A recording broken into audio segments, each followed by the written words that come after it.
Alrighty, I think I will stop this freaking music and let's get this party started already. Hello, everybody, and welcome back. My name is Vikram, and we are here in October for our monthly Media of the Month Club live stream. I am so excited to join all of you all today to talk about Slayers, Every One of Us, the book by the hosts of the podcast Buffy the Vampire Slayer. Kristin and Russo and Owen Youngs are the hosts of the podcast and the folks who have written the book. So I'm super excited to talk about with all of you today. How are we doing? How are folks doing today? I see Magical is here in the YouTube chat as always. Happy pre-Halloween to you as well. Yes, we are quite in the thick of it when it comes to spooky season. I don't have any Halloween plans currently other than my office, my work office does like a potluck type of party every month or every year rather, and usually like each department kind of like we have like a department like group costume contest sort of thing. And so like each department will kind of decide like a theme for what kind of costumes they want to do. So my department at my job right now, we're doing like a Batman / superheroes theme. So I have like a couple coworkers who are like, oh, I'm going to be like the Joker or Harley Quinn or whoever like from the Batman universe. So I currently don't have any plans right now, but maybe I'll throw something together at the last minute if I find something Batman related that I can just toss on. But that's all I have planned for Halloween right now. But I do enjoy Halloween. I do enjoy the spooky season. I love watching Halloween related media. I love like horror in general, and yeah, I find Halloween to be very fun and very spooky, even if I haven't been in the like dressing up spirit in recent years. But yeah, a bit tired. Magical says, I feel you. It has been a long month for me as well. It's just been so busy. Like work has been really busy, and I've been working on like all sorts of projects and everything like that. And yeah, I will fully admit too that like I wanted to prepare for today's stream like early and I definitely like procrastinated to the last minute to prepare. So like everything in the presentation I like threw together literally last night. I read the book only this week. So like full disclosure, I got this book as soon as it came out. It came out earlier this year in April. The podcast ended in 2023, so it's been like a couple years since then. The book came out in April, and I went to the book launch event, and while I was there, I was like super excited to read the book, but obviously like as soon as I came home and like had to kind of get back into regular life, regular routine, I like just didn't have the focus or the energy or the willpower to like sit down and read the book, even though I really wanted to. So that's why I decided for this month I would choose the book to be our media of the month, because it would just like force me to actually read it and give me an excuse to actually sit down with it, and a good reason to really spend some time with it so that I could talk about it on stream with all of you today. And I'm really excited to do that. Magical says that I like watching Halloween TV specials and eating chocolate. Yes, chocolate is the best. Totally support your decisions in doing this. So that's awesome. Cool. Awesome. If anyone else joins us in the meantime, I would be super excited to have you. In the meantime, we will go ahead and get started. I do have a lot of things to talk about today, so we'll go ahead and get the party started. All right, I'm gonna just make sure that this is working. Ugh, I'm a little congested too, so I apologize if I need to kind of like pause to blow my nose every once in a while. I feel like I've been like low-key sick for like about a month, but I don't know if it's just like allergies or what have you. All right, present.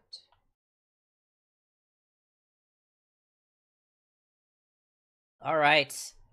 Welcome everyone to our October Media of the Month Club. And this month, I did actually just keep it broad and general to say Media of the Month because yes, while we are going to be talking about the Slayers Every One of Us book by Kristin and Russo and Jenny Owen Youngs, the book itself is about a podcast. It is about the making of the Buffering the Vampire Slayer podcast, which Kristin and Jenny are the hosts of. And this podcast is about the TV show the TV show Buffy the Vampire Slayer.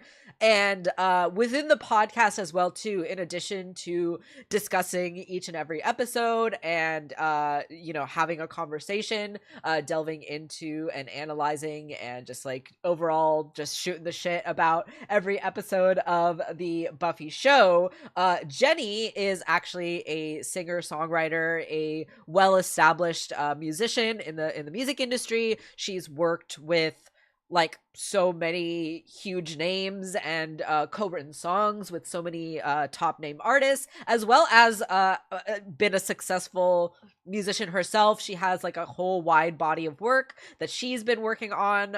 She has several albums of her own that she's released over the many years. So Jenny is a very prolific, very well-established songwriter. And so it's very funny the way that she talks about it in the book. She like talks about like how they came up with this idea to create a song for every episode of Buffy, like a song that is based on the episode. And it's really funny that Jenny, when she thought of this idea, she was like, oh yeah, it's probably not going to be that much extra work, right? I'll just throw together a little tune and it'll be like a fun little songwriting challenge for me. And little did she know that like that would be one of the like biggest undertakings of her career. And I am super grateful for it. I actually, if I reach up on my shelf over here, I actually have the box set that they released at the end of the podcast, which is also signed by them, which is very cool. So like 7 CDs pretty much, because they not only released a CD for every season of the show, which of which there are seven seasons of the show, but they also went ahead and there is a musical episode of Buffy in season 6, and so they like created a musical episode of the podcast, and I'm gonna talk a little bit more about that later on as well too. But yeah, literally 8 albums worth of songs that Jenny created, and of course with a lot of help as well too. Kristin also aided in the songwriting, and she had many of her other music collaborators come on to help her as well. But just no small accomplishment that these two ladies did when it came to creating this podcast and creating this incredible music that was inspired by the show. And it took them 6 years to create this podcast to discuss every episode of the show in their original run. They have started the podcast again actually recently, which they're calling Once More with Spoilers, because when they talked about the show the first time around, they were going episode by episode, avoiding spoilers of the original show Buffy.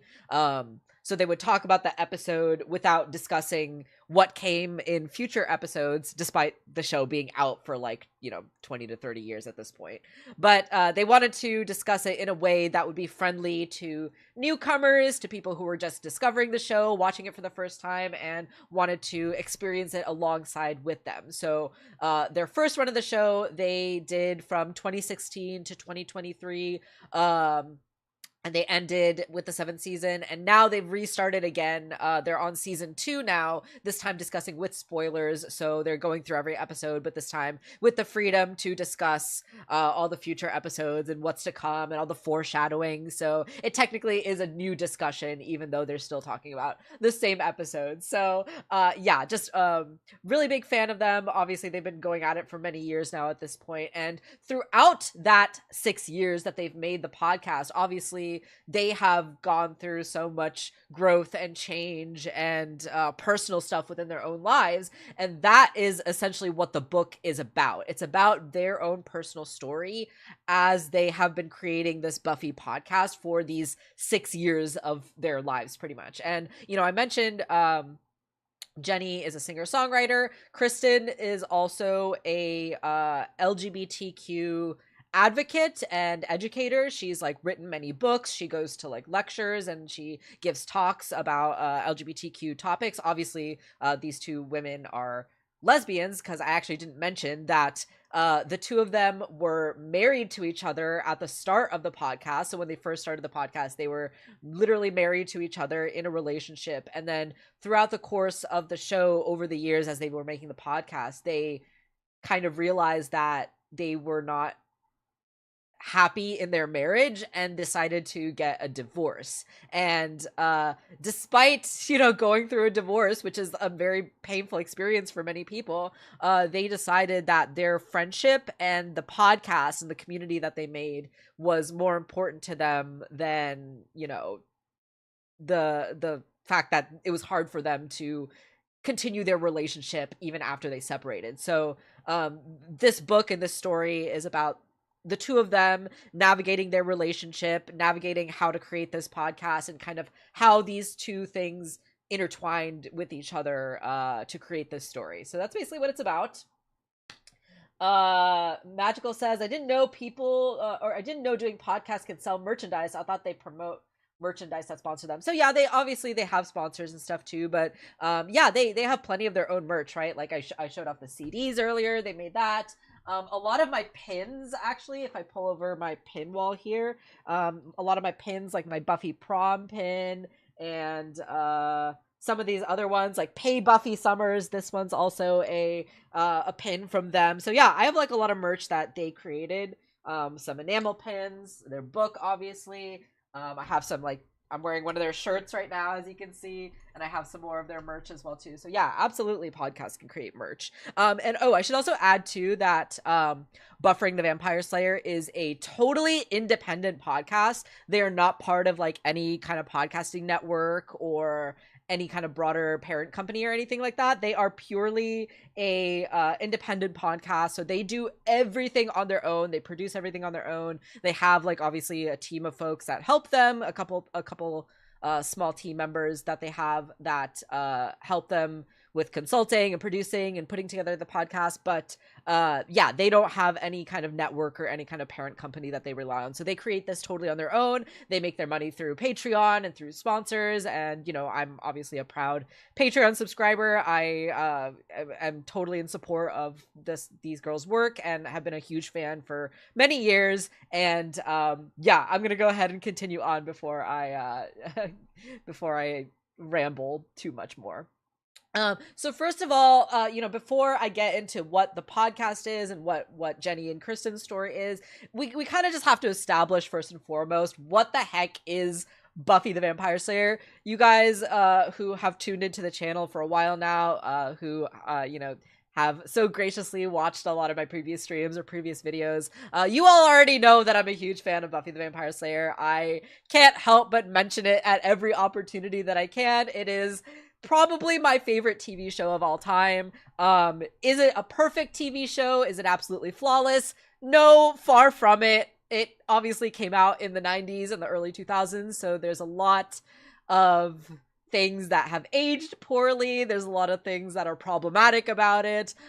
Joss Whedon being kind of the main thing that's problematic about it. You know, obviously he's kind of like I don't know if canceled is quite the right word, but you know, people don't want to work with him anymore, and whether or not that's for the things that he did, you know, to his cast and crew behind the scenes, you know, treating them badly, being abusive, being just a bad, unsupportive director. There's obviously all of that we don't like him for, but I think also, like, it could be said that his style of writing is not as well liked anymore. It's kind of gone out of fashion. And so in that sense, I think a lot of people don't really care to work with him either. But despite Joss Whedon and his problematic nature, and despite the fact that there's a lot of things that we can criticize about him, I still really admire his work that he did in Buffy, and I think that he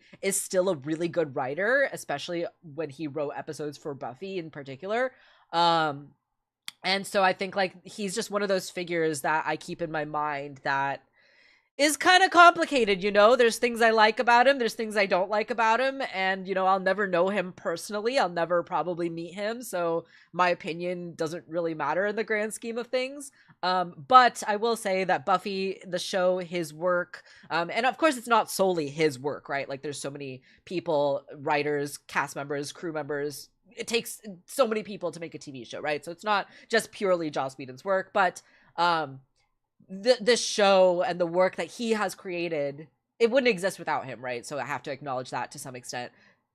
I do appreciate it, and to some extent I have sort of reclaimed it as my own, and the podcast has really kind of helped in doing that, right? Like the podcast sort of separates Joss a little bit from the show and kind of makes it its own kind of separate thing that sort of belongs to the fans, and that's sort of like a beautiful thing that I've seen the Buffy fandom kind of do. As we've sort of like scorned Joss Whedon off to the sidelines, we have sort of decided like, okay, we don't care for a lot of the people that worked behind the scenes on the show, but this story, these characters, these lessons that we learn from the show are still so resonant and meaningful for us that we are going to take this show and kind of make it our own and reclaim it in a lot of ways. And that's kind of what the podcast did. That's kind of what I've been doing as I've been like rewatching the show. So yeah, just wanted to add that addendum in there because I feel like so much of the analysis of Buffy in its early days, like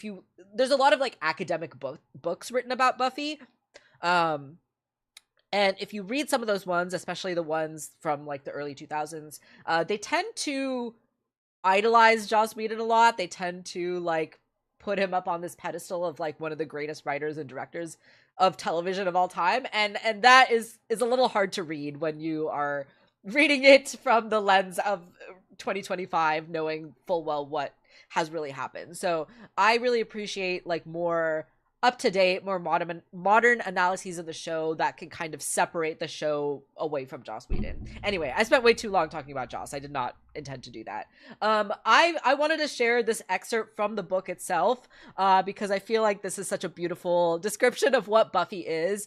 So I'll go ahead and just sort of read this excerpt here. So it was no surprise when, in exchange for the sacrifice, an ultimatum was introduced. The sacrifice is about a cat that they were talking about on the previous page.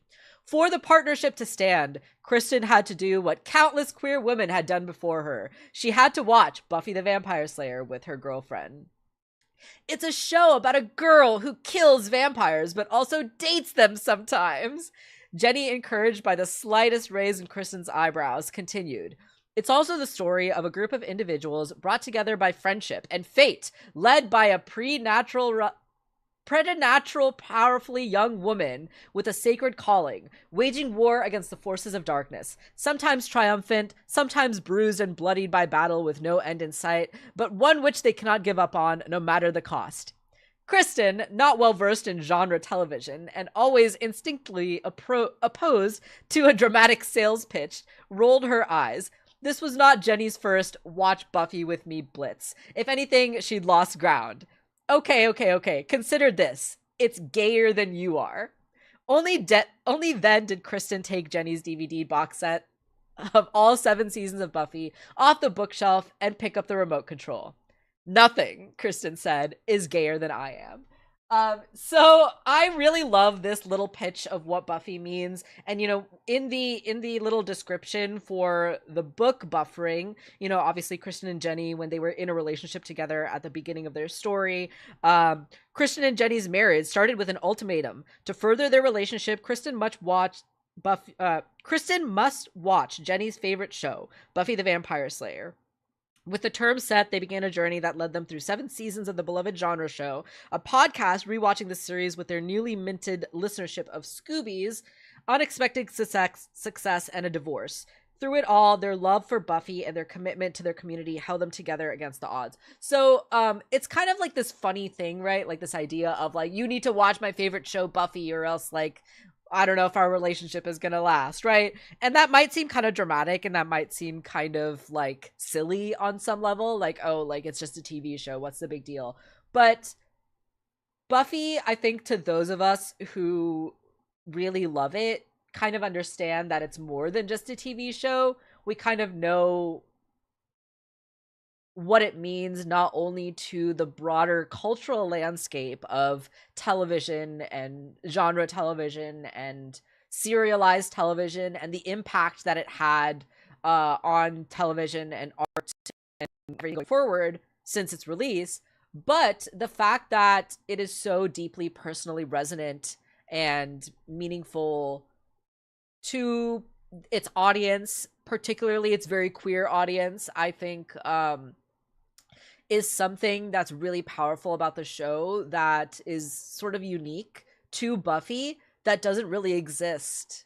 I mean, obviously there are cult shows, there are LGBTQ favorite cult shows, but Buffy, due to its legacy, I think has a significant historic value within the media landscape of queer canon, I guess. I know it kind of sounds like I'm saying a bunch of jumbled jargon right now, but yeah, I'm really trying to articulate how meaningful Buffy is, like, on a personal level to the queer community. Obviously not only because it was one of the first shows to have like on-screen queer representation very explicitly, but the themes and the character arcs and the supernatural element of it lends itself very nicely to resonate with the queer experience. I'll put it that way. Magical here says, sounds kind of conflicting to me, but I understand the feeling about trying to explain why a TV show means to me. Yeah, absolutely.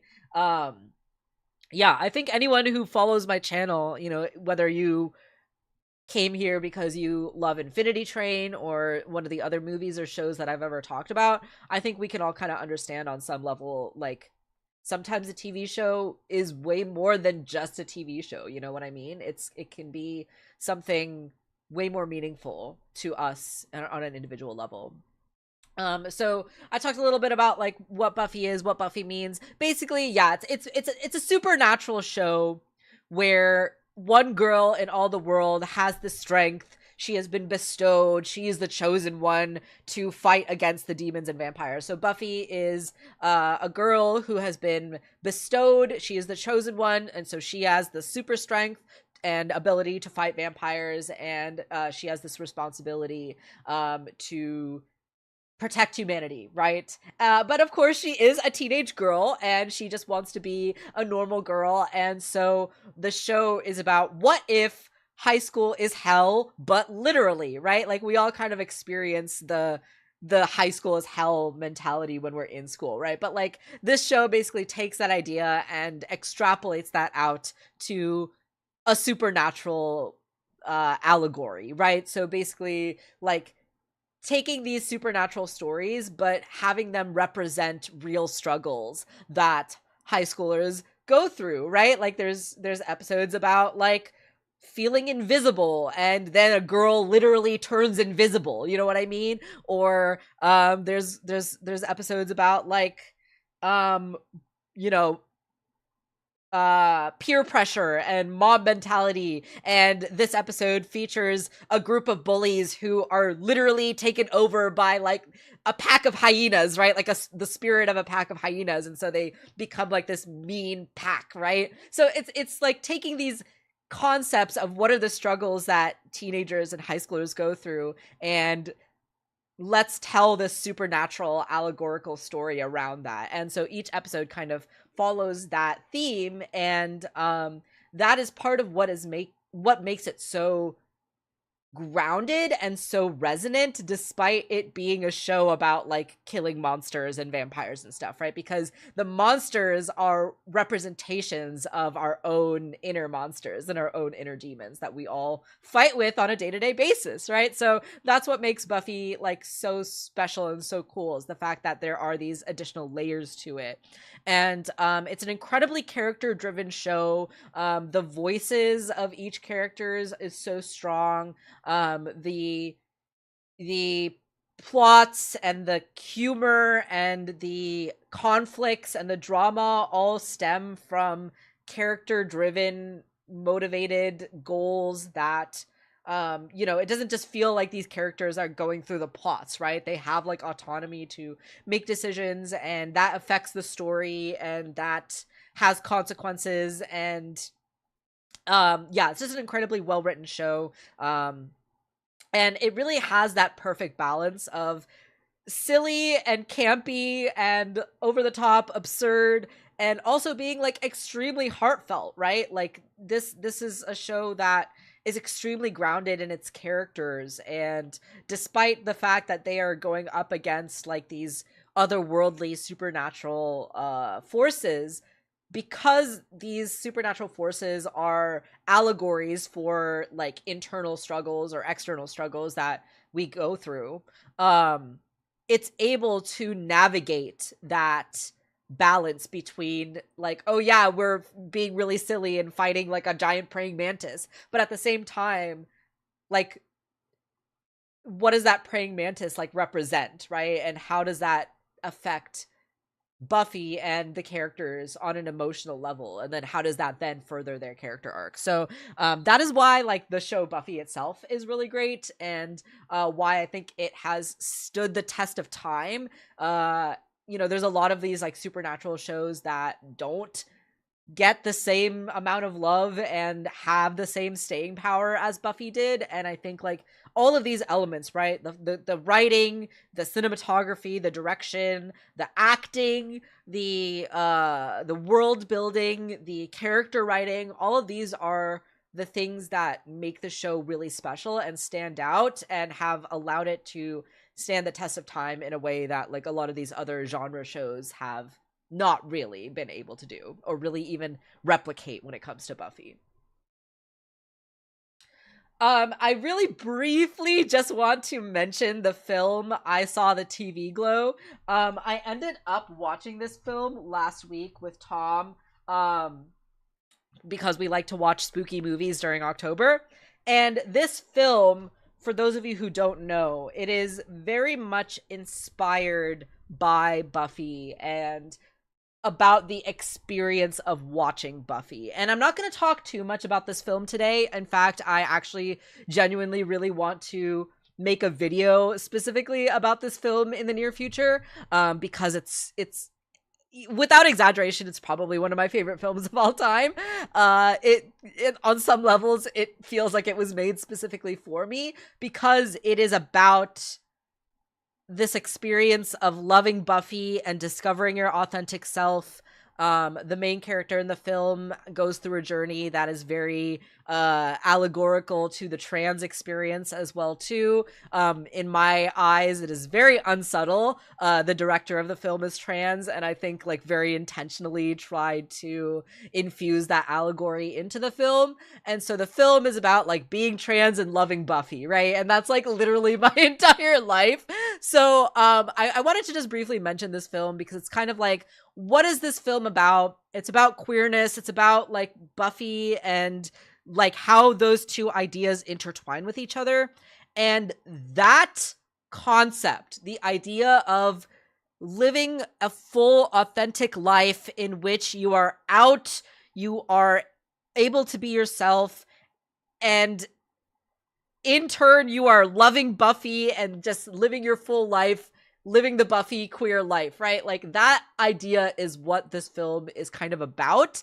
And that is what the Slayer's story is about. That is what Kristin and Jenny's story is about. It's about being queer, loving Buffy, and living a full life around that. And that's part of why this film, TV Glow, really resonated with me, because I'm kind of in that too, right? It's not just Buffy, it's not just Jenny and Kristin, it's not just the podcast, but it's me too, you know? It's me watching the show when I was 15. It's me listening to the podcast in these years during the pandemic when I was going through a really hard time. And it's me finding community and me, you know, finding connections through this show that has meant so much to us on such a deep level. And that is what Owen, the main character of I Saw the TV Glow, tragically does not get to experience. You know, the film is kind of a cautionary tale of like what is it like in life when you repress yourself your entire life. And it's incredibly sad. If you haven't watched the film, it's an incredibly depressing ending. It's incredibly devastating because we see Owen never gets to live that life. And so what is that life? What is this film really about? What is it trying to say? It's trying to say that a life like this is possible. A life where you're yourself and you're loving Buffy and you're out and you're queer and you're fucking just so gay. Like, that is a life that's possible. And that is a life that, you know, Kristin and Jenny and myself are able to live because of a show like Buffy. So yeah, I just wanted to briefly touch on this film because that's what it was about to me. And I definitely want to talk more about this film in the future. I definitely want to do a video about it and really get into the nitty gritty of the allegory. But for anyone who like watched the film and was like, I have no idea what the heck it was about, this is what it was about. This is what this film was literally about. So yeah, just wanted to touch on that. So I already briefly talked about this a little bit, so I won't spend too much time here, but just wanted to remind everyone what exactly was Buffy the Vampire Slayer? How did it come about? Who the heck are these women? So Jenny basically loved podcasts. She was listening to a lot of like Game of Thrones or like some other TV show podcasts, and she was like super excited about like, oh, I get to, you know, learn about all these cool things and like, you know, listen to these hosts talk about these fun facts about the show that I never would have known about. And so she really wanted to start a podcast about a TV show, and obviously she loved Buffy. And Kristin, according to the book, loves to yap, loves to have strong opinions about things, and so the two of them were pretty on board to start the podcast. They also, excuse me.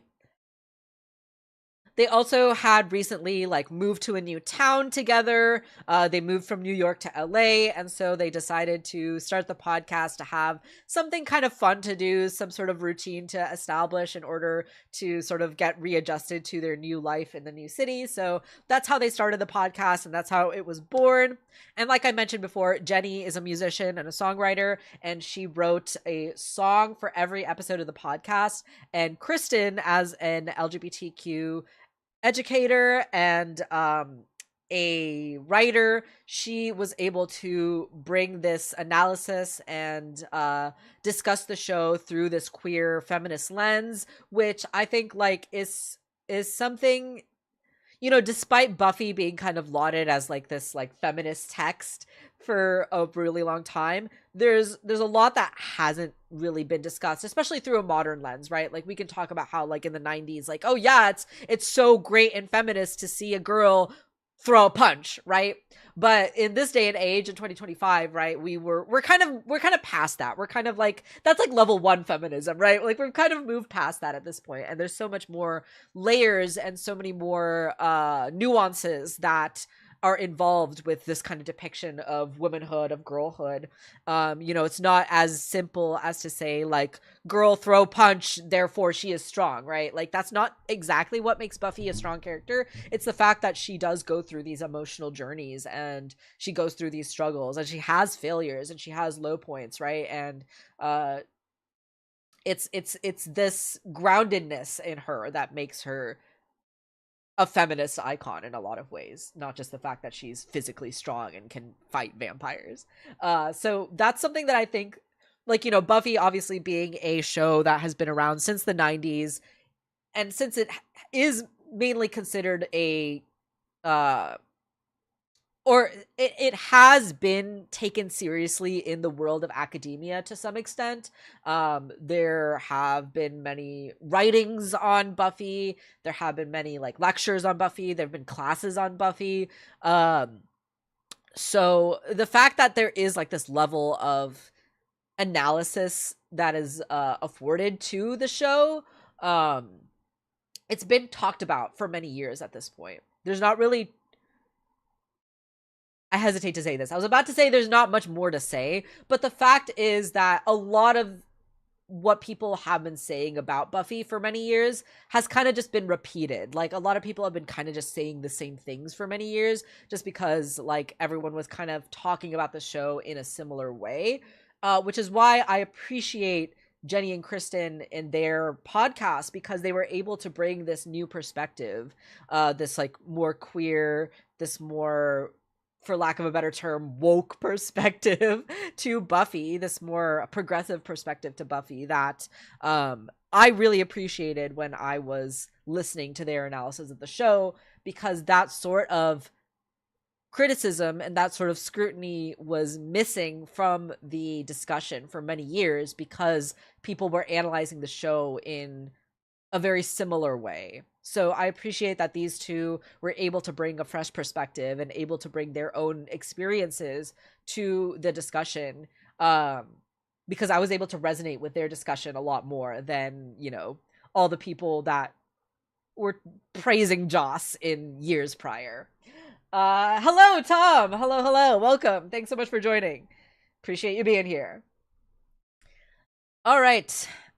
So the main kind of meat of what I wanted to talk about today is talking about how these stories all kind of intertwine with each other, and how this is such a beautiful, powerful, extremely gay experience that like I'm so grateful to like live through.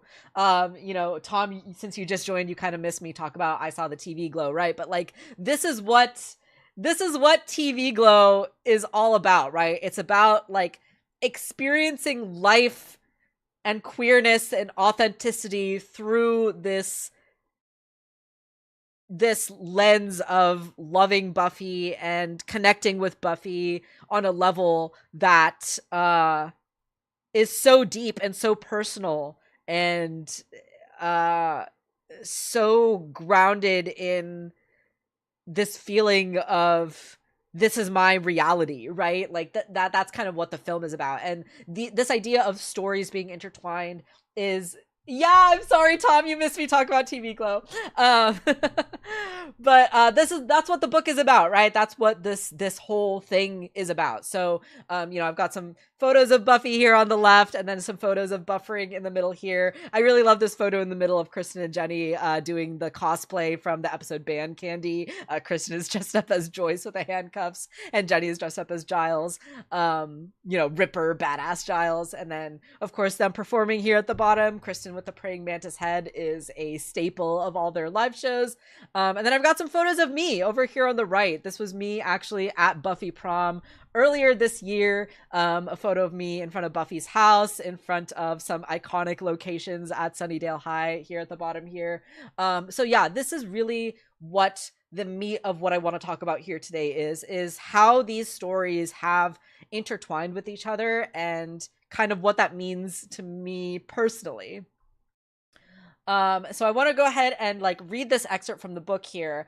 This is during the first year that Kristin and Jenny started the podcast, which was, of course, in 2016. And if we all remember what happened in 2016, we'll remember that it was kind of a rough year, especially for those of us in America. We had quite a notable election this year. And so this was the year that, you know, Kristin and Jenny started the podcast. So in Sunnydale, which is the show, the city that Buffy takes place in, so the fictional city of Sunnydale. So in Sunnydale, we followed along as Buffy moved to a new town, just like us, enrolled in a new school, formed a new social circle, and struggled to accept her dual fates as regular teen and chosen slayer. As Kristin and I navigated the fresh terrain of Southern California, Buffy was trapping the essence of an evil witch inside a cheerleading trophy, reinstating order after her classmates were possessed by hyenas, and discovering that the gorgeous stranger who kept showing up with hot tips for how to best fight vampires was actually a vampire himself. Sure, there were the occasional rumblings that warned of darkness rising up from below, But Buffy had a perfect record of kicking demon ass in her new town, and we had our shiny new podcast. We'd all be fine, right? Famous last words. And then, of course, later in the podcast, or sorry, later in the book, they go on to say, the marrow of Buffy's first season is an impending battle. An ancient evil is prophesied to rise and wreak havoc on the world, and Buffy is tasked with averting an actual apocalypse. As their sophomore year turns forward, Buffy and the Scoobies, which is the gang of friends that, they call themselves, Buffy and the Scoobies grow increasingly anxious. What if they cannot win the fight? In our new California home, tension was also mounting as a different kind of evil seemed poised to envelop our world. While Buffy braced for impact in Sunnydale, we were anxiously watching the presidential election draw closer and grow uglier with every passing week. As Buffy learned more about the Master and his army, the fractures in our own world were revealing themselves to run deeper than many of us had imagined possible. This is Kristin's perspective, on top of my ongoing struggle to find comfort in a new city thousands of miles away from anything I'd ever known, the election was now casting a harsh light on the divide between my beliefs, my existence even, and the beliefs of my conservative Catholic family. So Kristin had come from a extremely conservative family. She talked about how in the book, how it was really difficult for Jenny and her to navigate their relationship within their family because they would be like so kind during like family gatherings and seem to be so supportive of their relationship. But then when they eventually got married, like so many members of Kristin's extended family decided not to go to their wedding, and like how heartbreaking that was and how devastated they were, to feel that level of betrayal from their family. And then when the election came around, Kristin was really heartbroken and devastated to discover that many of her family members were Trump supporters. And, obviously this was a experience that I very much felt as well during this time, even though I wasn't listening to the podcast at this point in time yet.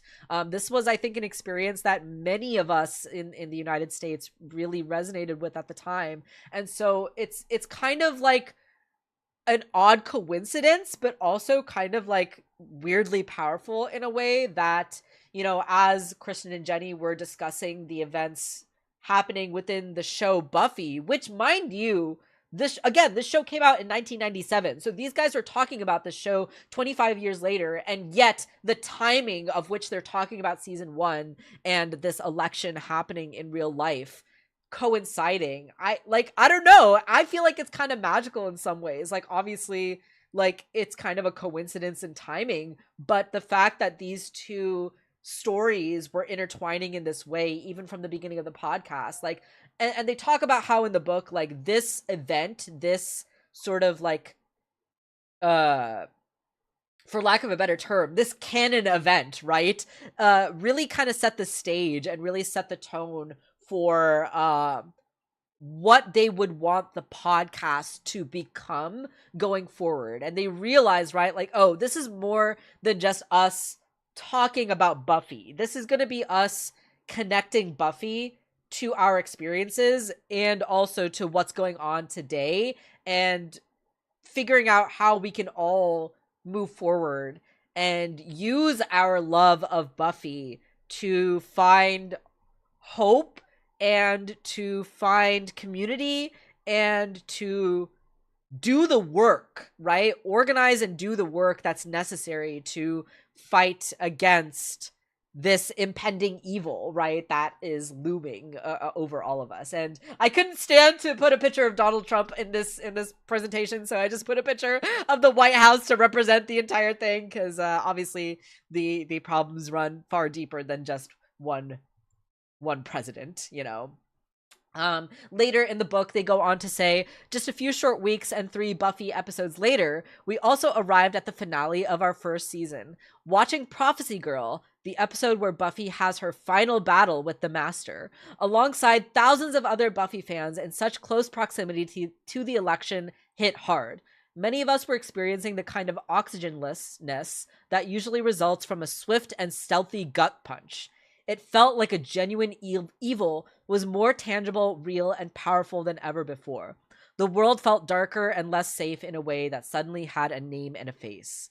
When we talked about the evils of Sunnydale and the movements of the monsters that lived below it, the metaphor gripped us tightly.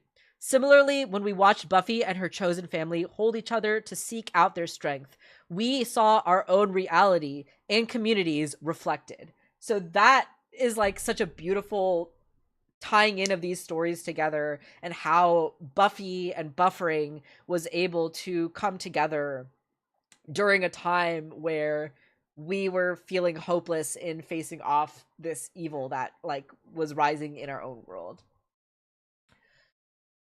And then in chapter 2, sorry, I'm kind of moving on here. In chapter 2, they share this excerpt from the book. In Sunnydale, Buffy ultimately makes a choice to sacrifice Angel, whom she loves dearly, to save the world. She knows that no matter how much she loves him, Angel's blood is the only thing that can close the portal to hell. She kisses him, tells him to close his eyes, and then plunges a sword through his chest. While the seasons before and after this one end in triumph that can be celebrated, season 2 stands apart as one where, despite the world continuing to spin, it does so beneath a sky full of dark clouds. Yeah, for sure, magical. So yeah, sorry, I'm kind of moving on here. In season 2, Buffy has to sacrifice the love of her life, Angel, in order to save the world at the end of the season. Sorry, spoilers. And Kristin and Jenny in chapter 2 of the book talk about how they were trying to get pregnant.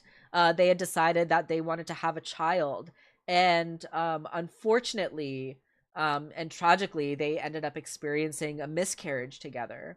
And they talk about that experience in the book, and again how that experience of theirs ties into where they were in watching Buffy, right? So this idea of like experiencing this extremely monumental level of grief and pain, and like on an extremely personal level that no one else can really understand.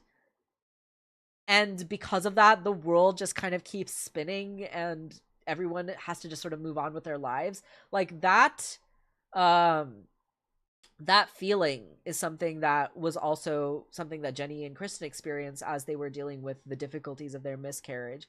And this photo that I have here at the bottom as well too, this is a photo from my own personal life. During these years as well, I was going through a really hard time. I was living at home with my family. I was not able to start my transition yet.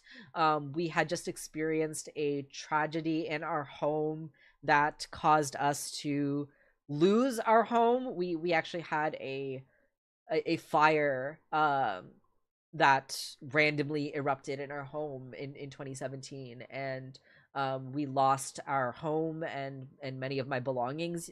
The photo that I have here is a couple of like remnants from my childhood that are like covered in soot and ash.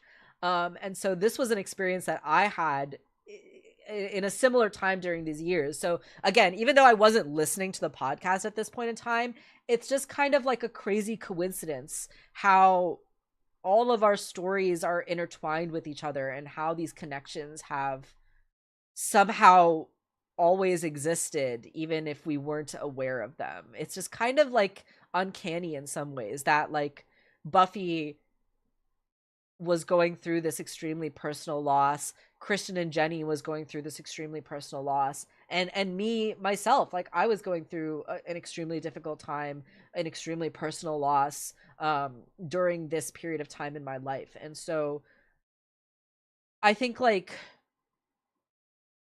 you know, I don't believe necessarily in like fate or destiny or any kind of like higher being out there pulling the strings or orchestrating any of these things.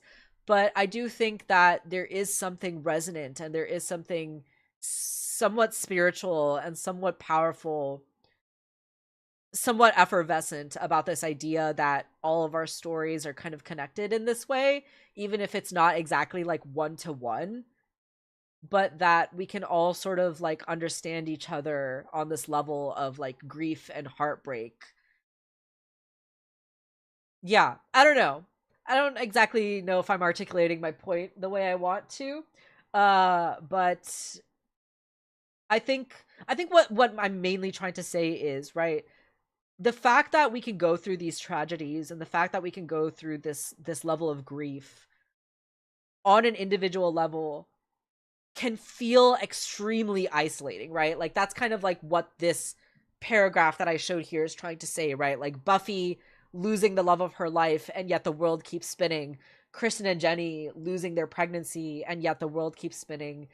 Me losing my house and my dog at that time, and yet the world keeps spinning. It can be these very extremely experiences. It can feel that like we are in the worst nightmares of our lives and yet no one is able to understand or experience this with us. But in this connection, in this understanding that there are other people out there that have these experiences as well, it can make us feel less alone, and it can give us that level of resilience and that level of hope that, hey, if Buffy can survive and make it to season 3, if Kristin and Jenny can go through this extreme tragedy and yet get through the other side and continue on and continue with the podcast, continue with their lives, and with me too, if I can figure out, like, eventually after that fire I got a job, I was able to start my transition, I was able to like move out on my own and start my own life on my own terms. And so there's always light at the end of the tunnel. And even if you're going through something that feels so dark and so tragic and so isolating, it can be really a matter of life or death to remind yourself that you're not alone and there are people who can connect with you on that level. Magical says, I'm sorry that happened to you, Vic. Thank you, I appreciate that. Yeah, that was in 2017, so that was, man, 5 years ago. No, I can't do math. 8 years ago at this point. Holy crap, wow, that's crazy to think about. But yeah, obviously very hard time in my life. All right, moving along here.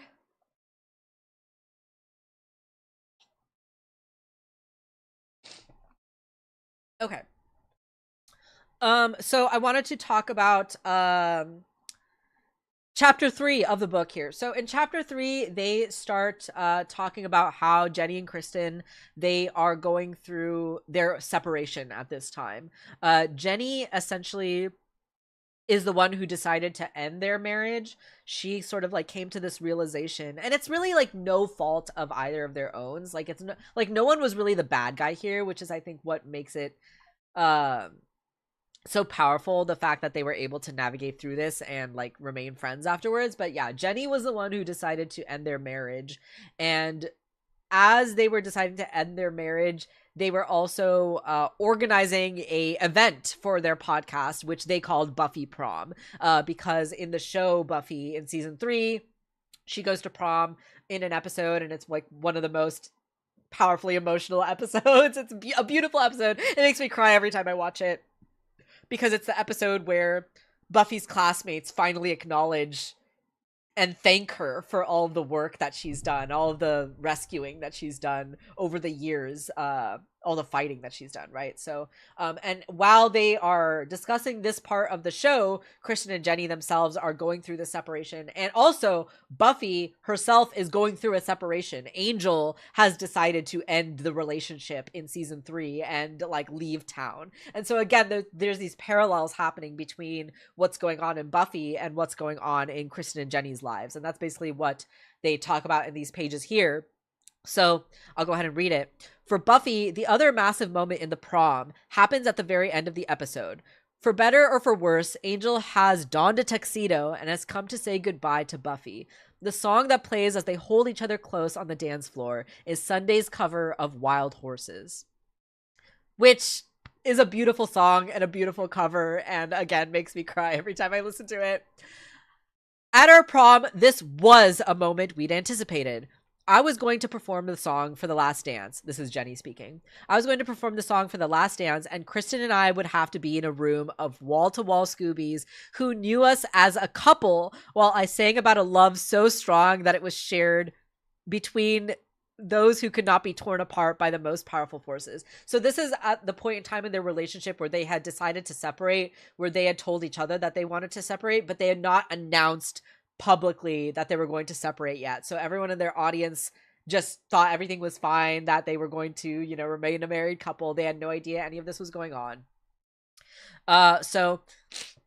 When we had talked about this moment leading up to prom night, Kristin had said that she would have to leave the room. How was she supposed to stand there and listen to this song, the same song that Buffy and Angel had danced to before it all came to a crashing end for them? How could she watch me sing those same words while she stood alone, knowing what was coming once the night was over?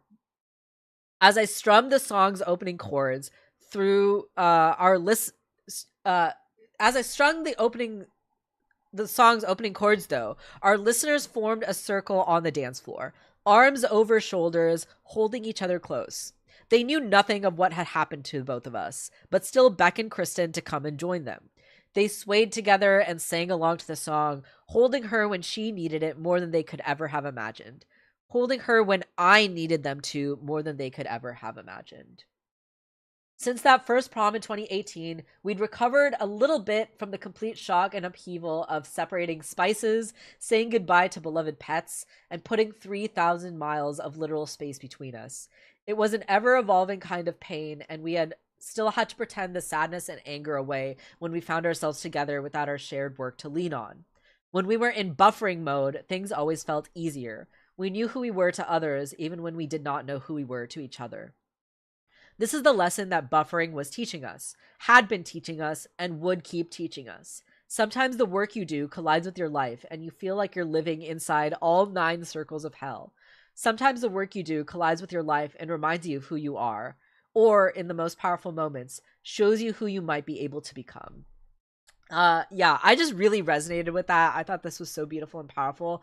Obviously, while listening to the podcast, you really have no idea what's going on with the hosts behind the scenes. And, you know, this really gives us a clue.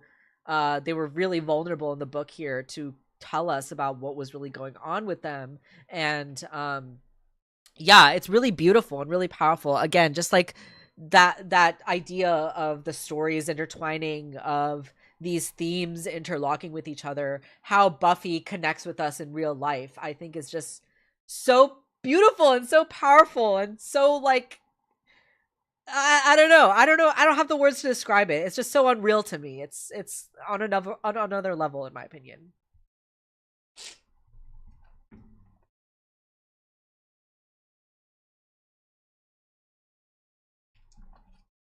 Ugh. I hope everything in my stream is still working. Okay, I think it is. I think we're good.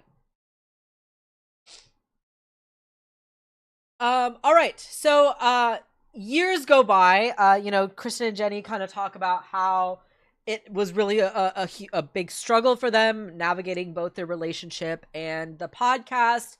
There was a period in time where they were recording a bunch of episodes with, like, a bunch of guest hosts. So, like, Kristin was recording episodes with another guest host named Joanna, and Jenny was recording episodes with, like, some of her music friends, with folks like Rishi and Rishikesh Hairway and some other folks.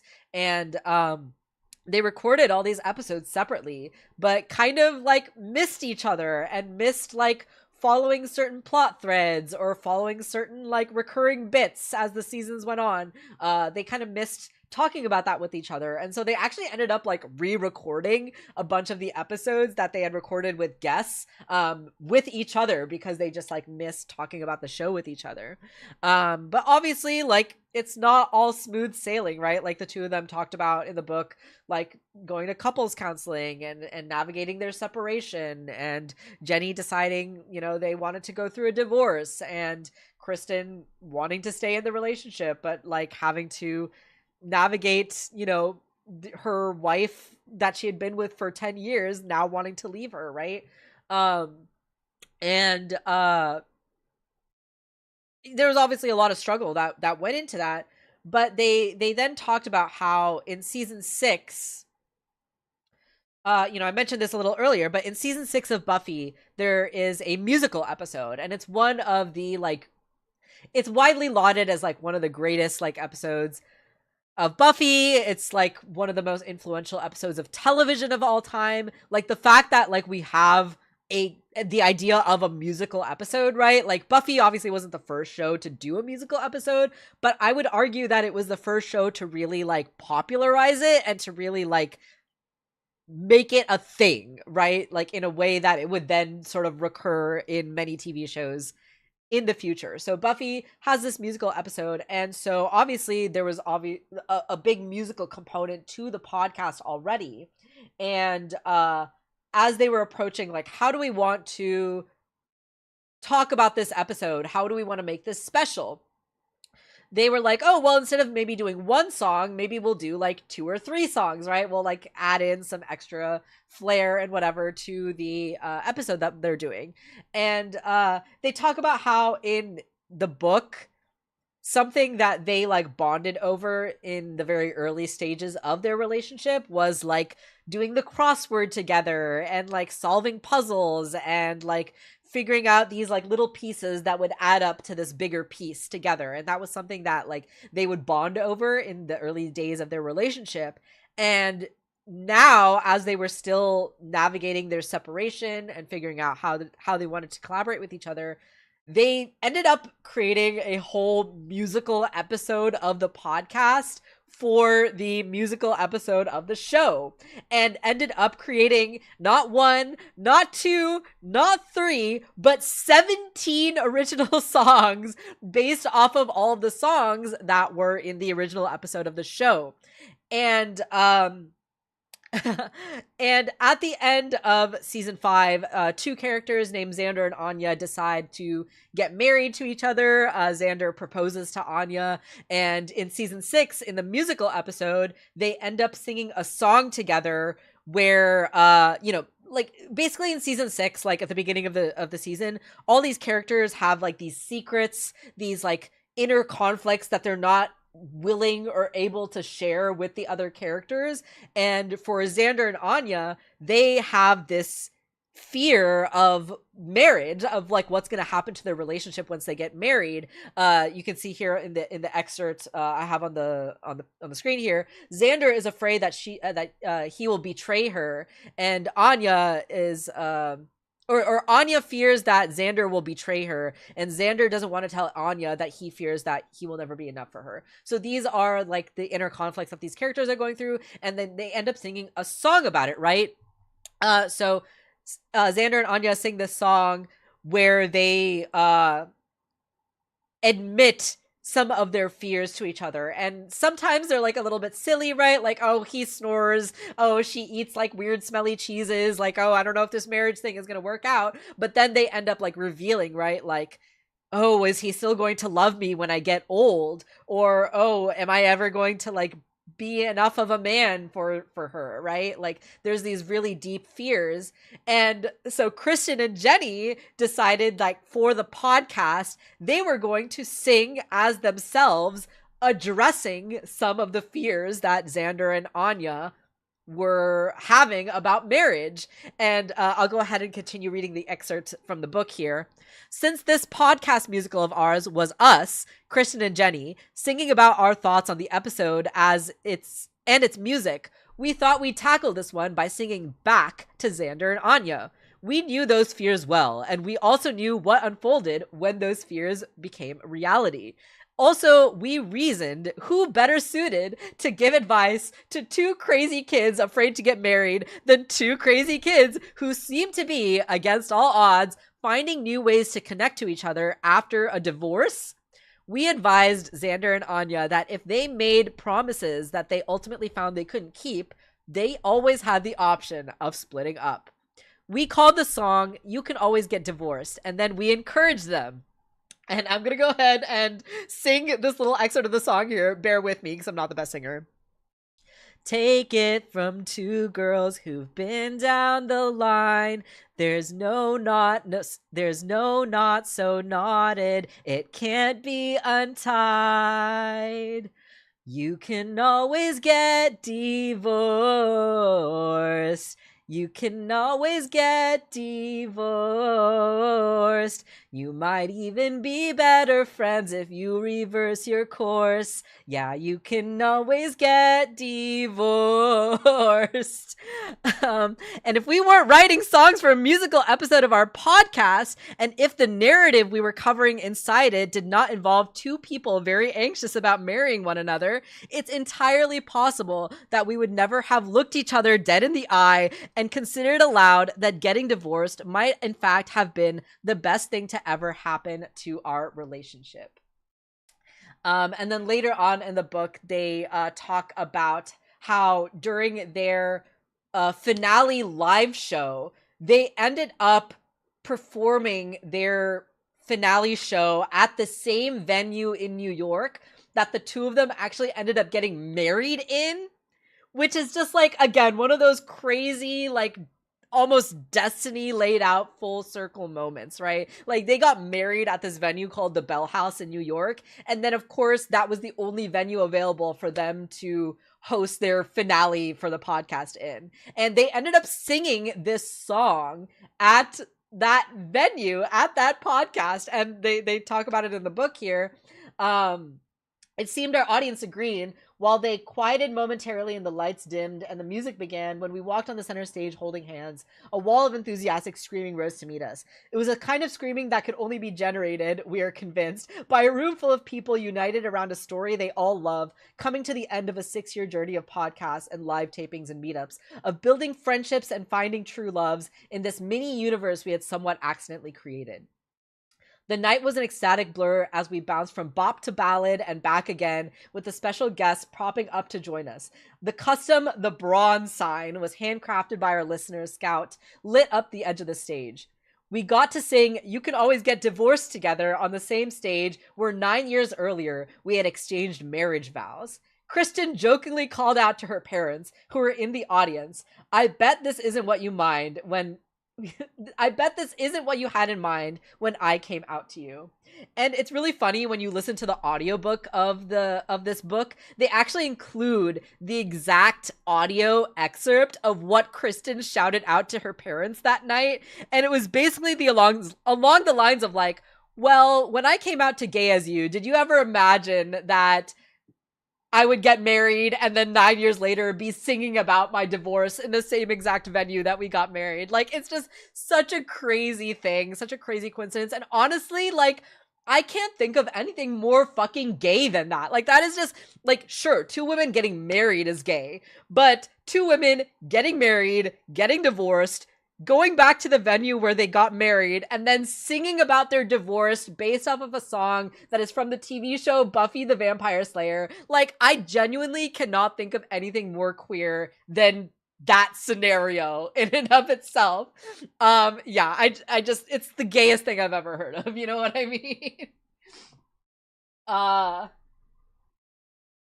17, it sounds like dedication, or were the two people crazy? Yes, magical. They were both dedicated and absolutely crazy. They ended up like taking like 2 months of a break before that episode came out because they were working so hard on creating all of these songs. Yeah, they're absolutely mad women, and the songs are all incredible. They're just so talented and so great in so many ways.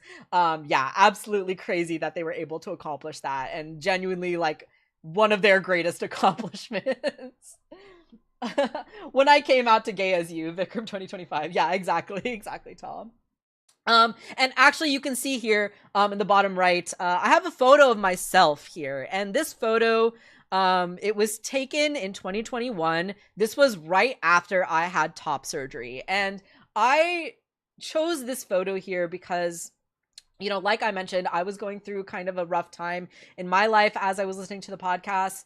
I was also going through a pretty significant breakup at the time, you know, not quite on the level of divorcing my wife, who I've been with for 10 years, but I was in a pretty serious relationship that ended in a not so great way. And I, in some ways, to be completely honest, I'm still kind of recovering from that breakup, even though it happened 5 years ago.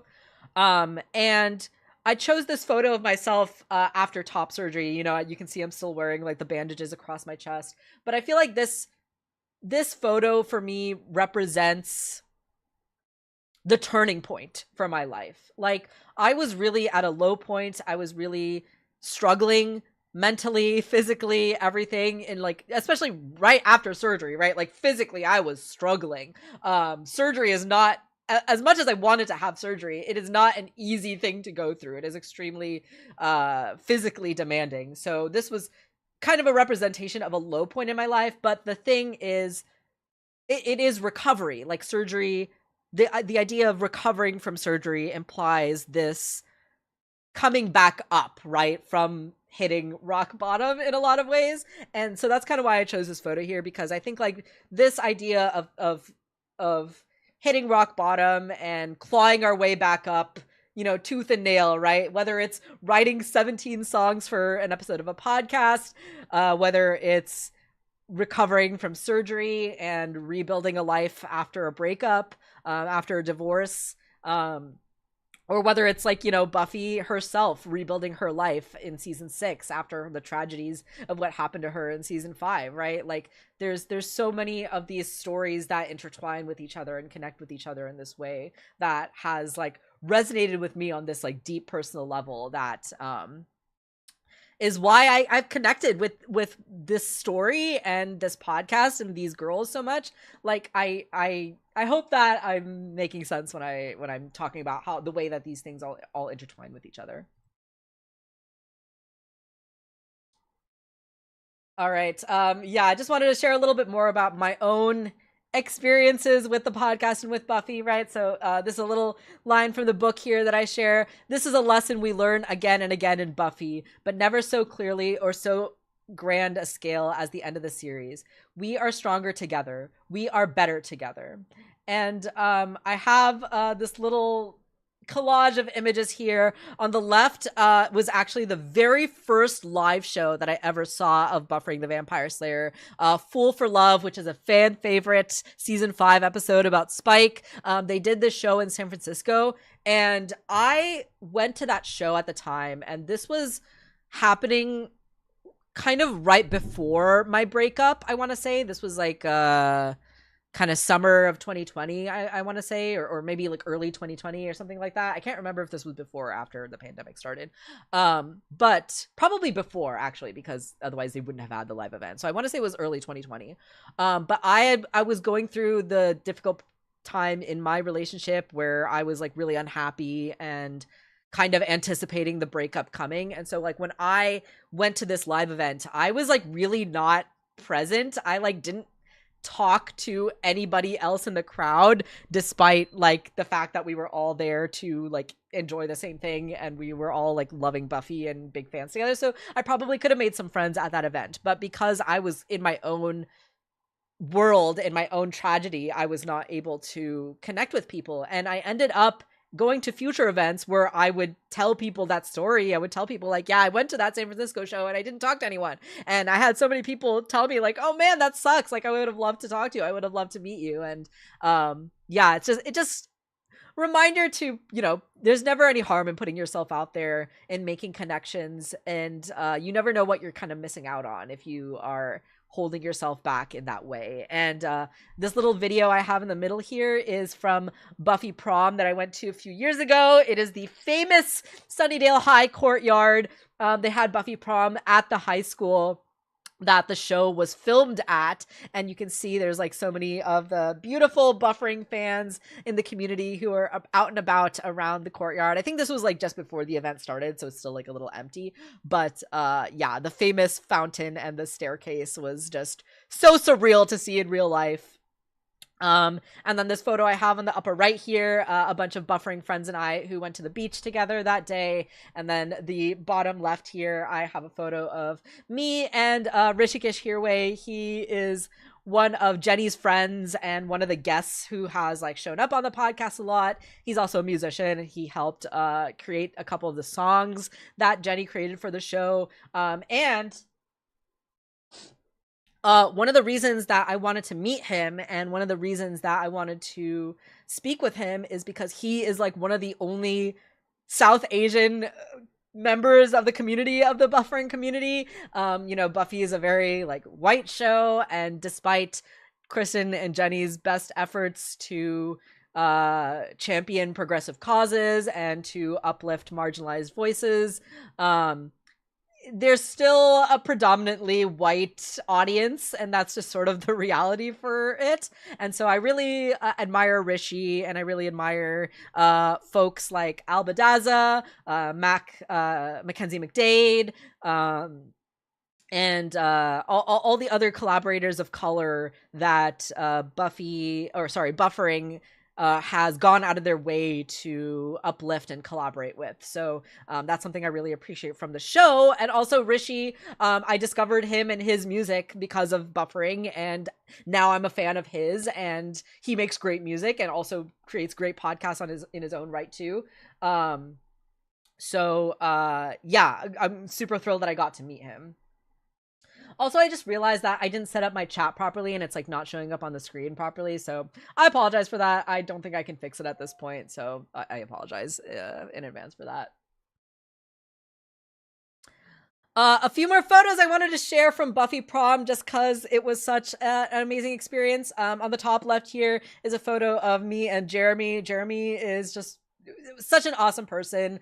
They are one of the moderators for Buffy and Buffering, and has gone out of their way to be friends with me and make me feel very welcome in the community. So shouts out to Jeremy, who's just super awesome.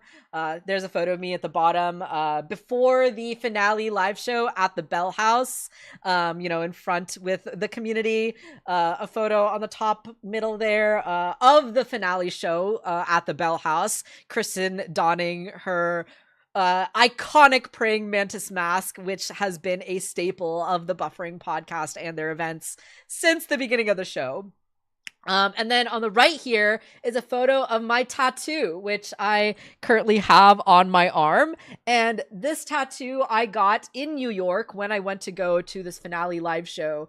And this was organized by a group of fans. They posted in, you know, our Buffering Facebook group. They were like, hey, a group of us thought it would be cool to go get tattoos together for the finale, and we like booked this place and we booked a bunch of spots, so anyone who wants to join us to come get tattoos, like, sign up on the sheet. And I was like, hey, I would love to come join you guys to get tattoos. I love getting tattoos as like souvenirs, like when I go to travel or like when I'm visiting a place or visiting friends or anything like that.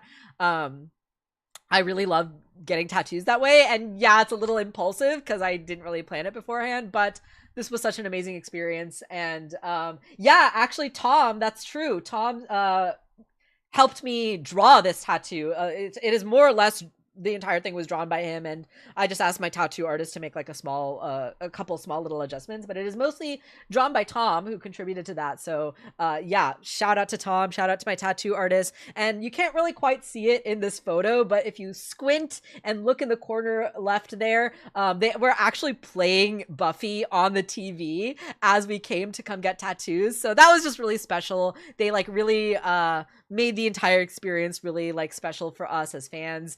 My tattoo artist also ended up being a Buffy fan, and she was like so excited to be like part of this experience for all of us.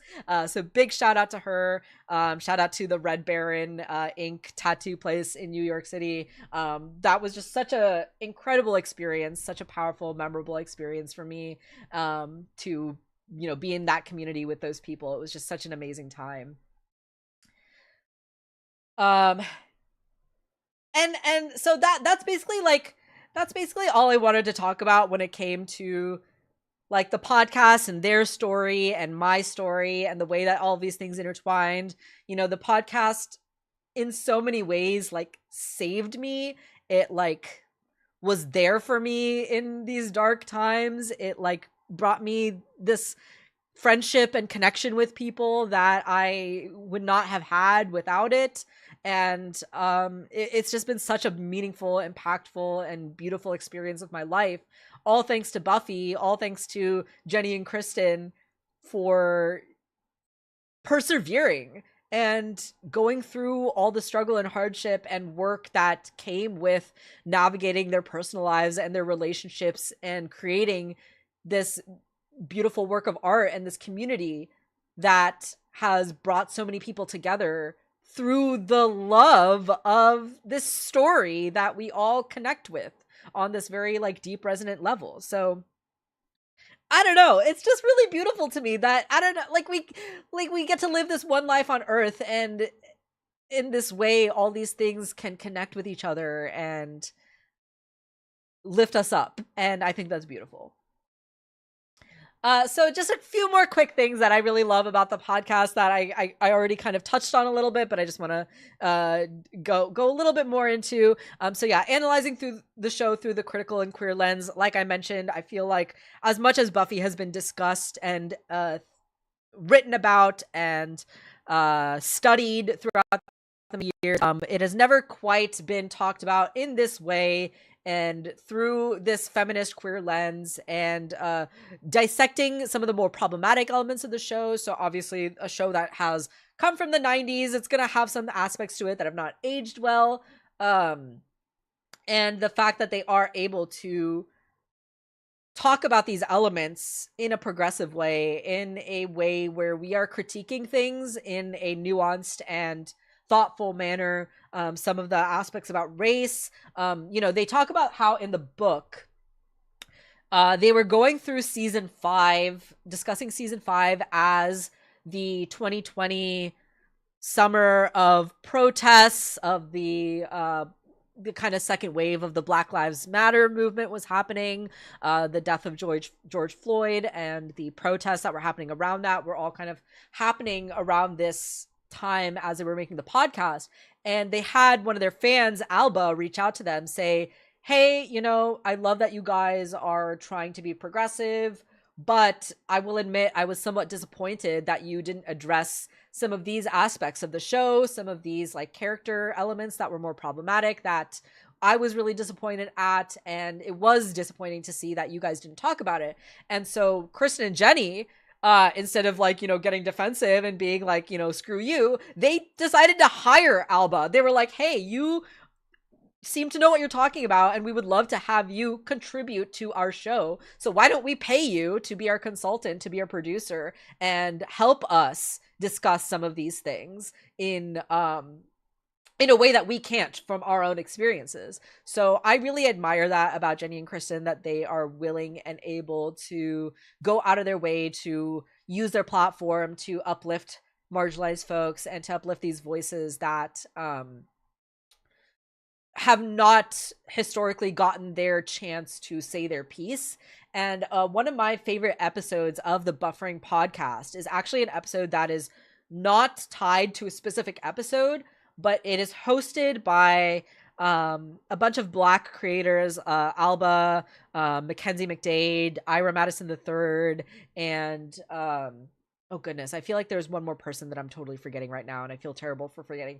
But Latoya Ferguson, the four of them. So the four of these Black creators who are huge Buffy fans did an episode where they discussed how the way that Buffy the show tackled elements of race, how that led to the erasure and this feeling of invisibility from people of color who were fans of the show, right? And that's something that I super resonated with, right? Like in the entirety of the run of Buffy the Vampire Slayer and the spin-off show Angel, so in 7 + 5 seasons of both of these shows, there are only 2, count them, 2 South Asian descendant characters, and they're both played by the same person. They're both played by Cal Penn, one of them on Buffy, one of them on Angel. They're totally separate, totally different characters, both also just like a major stereotype in their own way.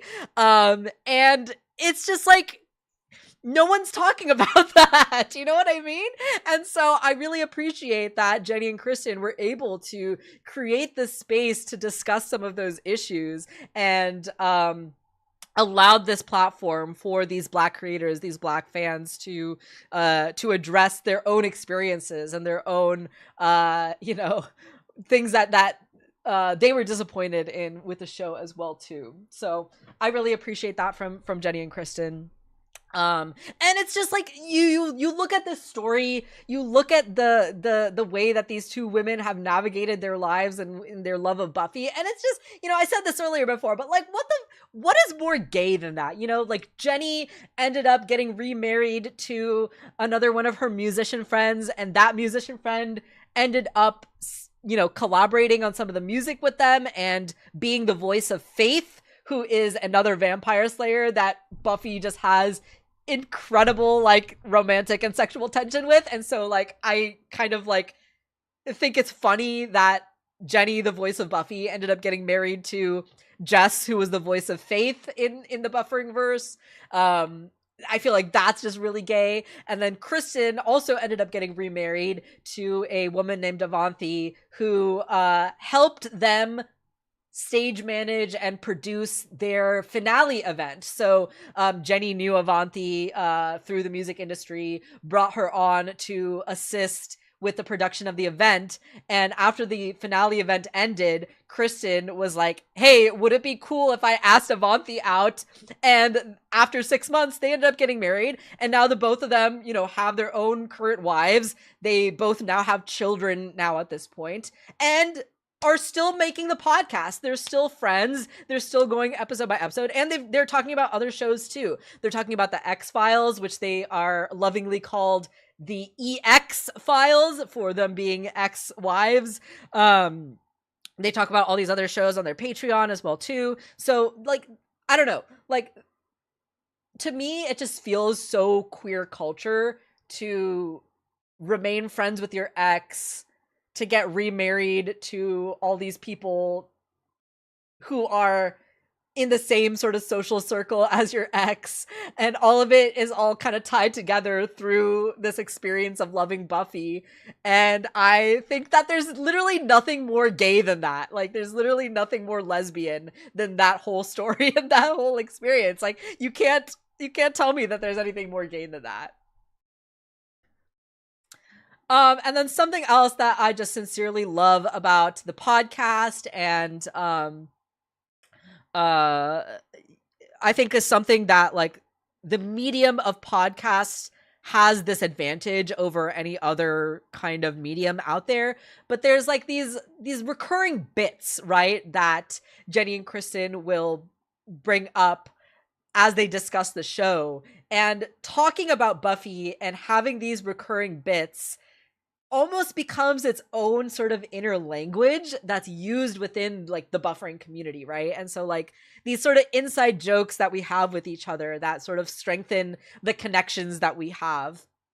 And it's really like using the history of Buffy as a show and discussing that history as a sort of lore keeper for queer history as well too, right? Like something that they talk about on the podcast is how there were forums they called the kitten forums back in the day that Buffy fans would go and discuss the show on, and there are actually like fans, members of the community who are fans of the podcast, who met each other on those forums back in the day and are like now married to each other. So like using Buffy as this history keeping of like queer history, the way that women and lesbians, in particular, navigated relationships and discussed and met each other and formed connections and formed these communities around Buffy, right?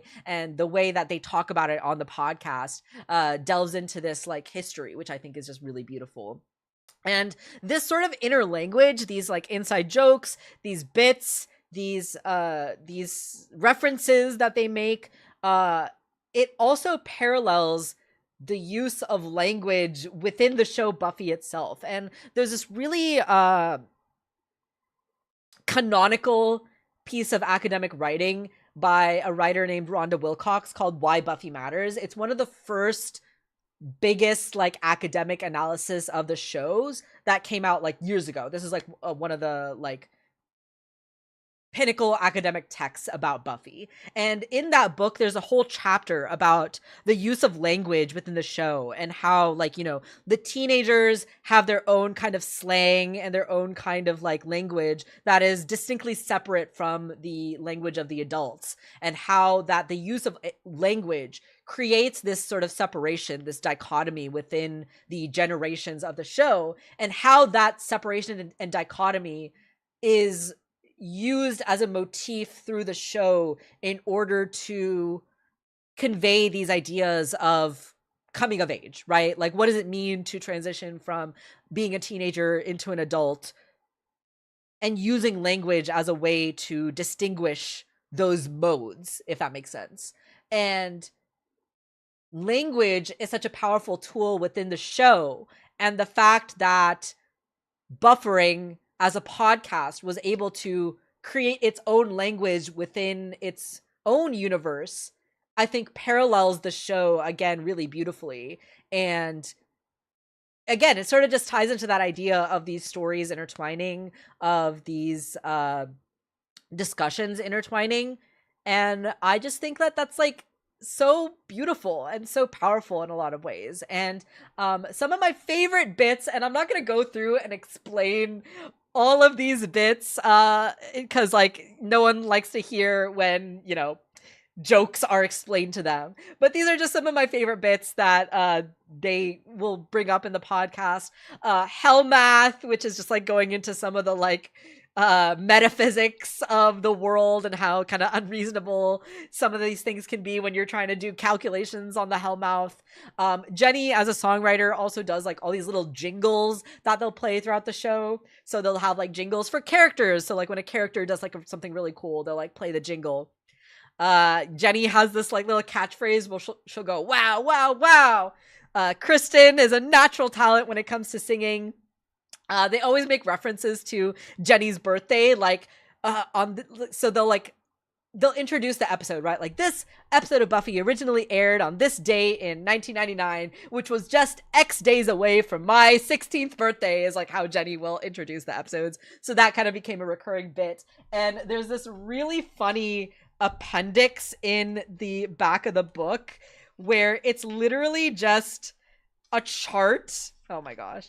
It's a chart that shows, that indicates the air date of the episode and how close it was to Jenny's birthday. So like episode 7, Angel, April 14th, 1997, only 222 days before Jenny turned 16. And this is like a whole appendix in the book for the entire seasons of the show, which I just think is really funny.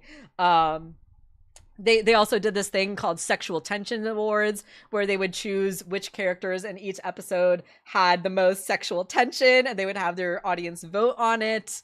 None of my business is kind of like their way of saying, like, that's what she said. Like, that's just none of my business.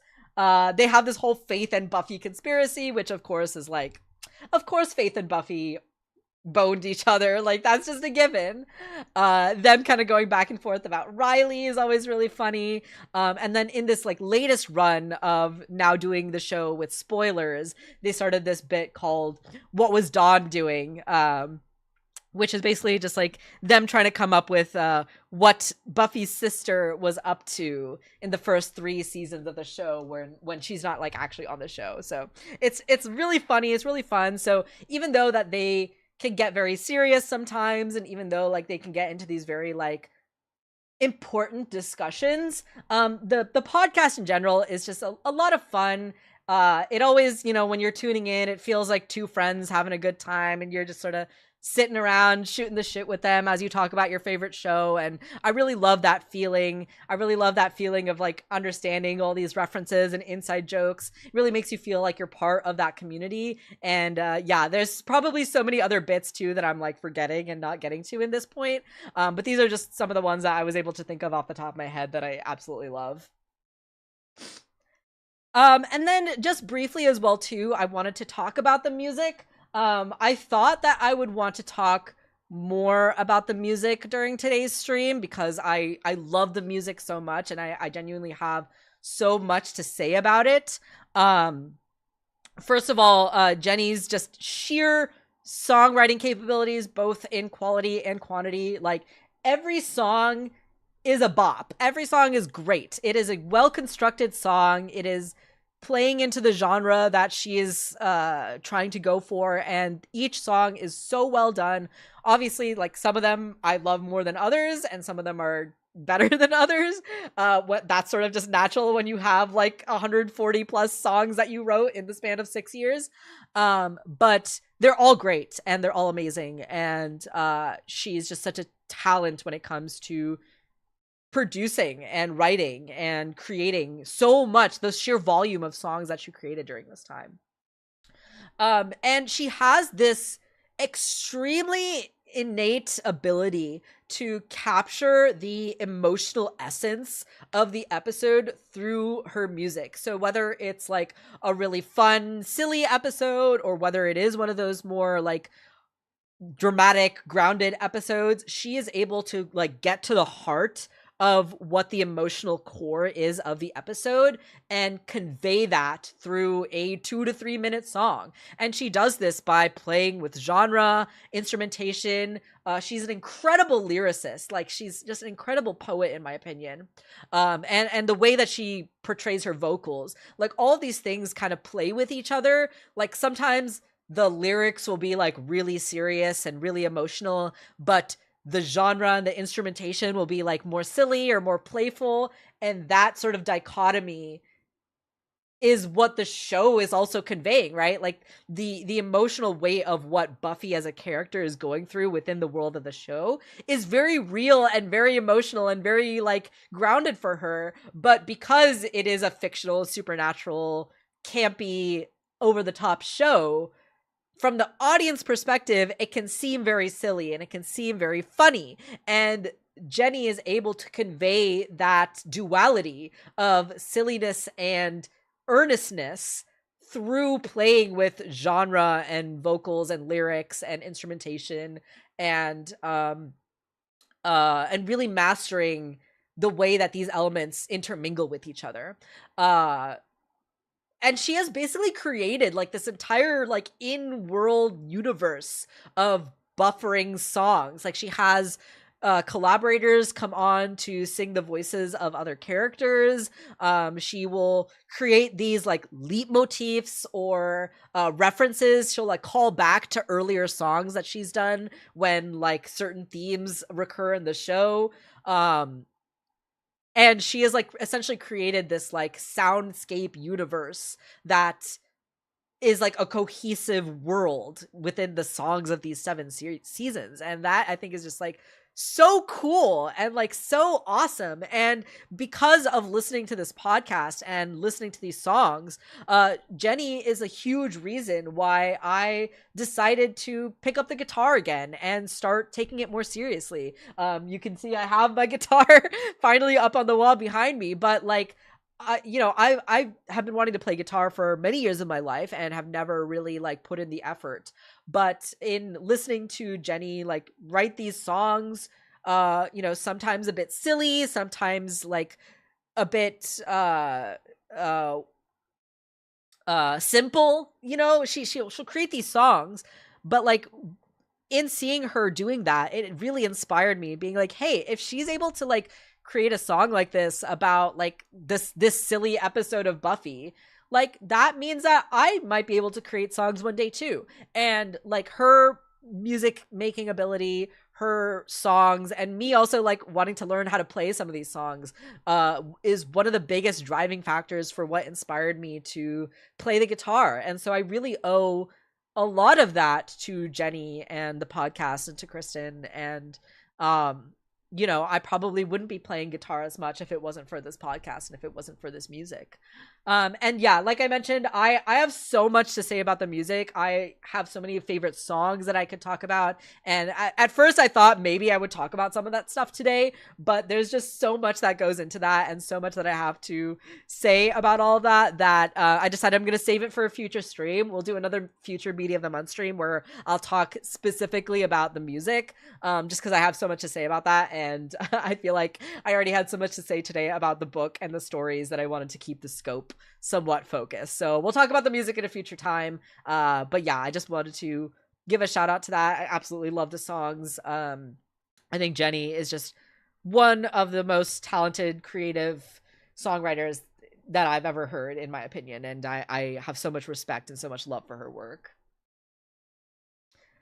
And that's pretty much it. That's all I wanted to talk about today. Thank you guys so much for tuning in. I really appreciate everyone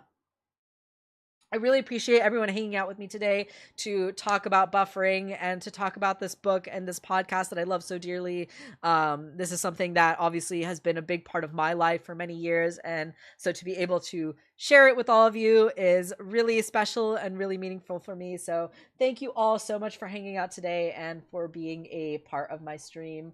And none of them missed, Tom says. Yeah, Tom here in the chat says, I think the biggest thing with Jenny is how consistent she is. Like, writing a song every week for so long is insanely consistent output. And none of them miss. Yeah, exactly what Tom says. Like, the fact that she was able to consistently make all these songs. And then again, right, for the musical episode, do 17 original songs just for that one episode of the podcast. Just sheer consistency, sheer capability, sheer talent. And they're just all great songs.